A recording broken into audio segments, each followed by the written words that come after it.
Makulimlim na. Ano daw yata, Bagyo eh.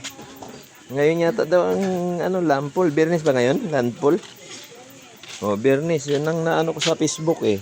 Naglalandfall ng Biyernes. Bagyo. Hindi ko alam kung saan Yun, good morning mga kahamog.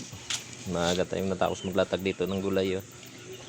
Saka dun sa ating isdaan, manok. Kiyipin natin. No, may bantay pa dyan, oh. Nandiyan na naman siya. Yan pa, leg, ulo, isaw, manok. Yan, ito yung mga isda natin. Walang kasawang isda. Bangos, tilapia, galonggong, tulingan. Yan lang nabibili ngayon. Yan, may atay tayo dyan. Yung mga patuka natin. Saka bigas. May bigas, marami pa yan.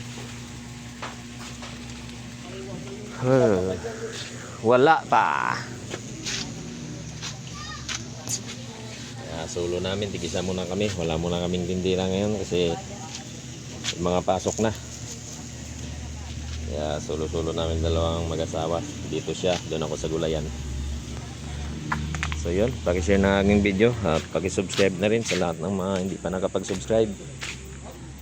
At makulimlim, may bagyo. Makulimlim ang ating kalangitan. Yan, thank you guys. God bless po sa inyong lahat.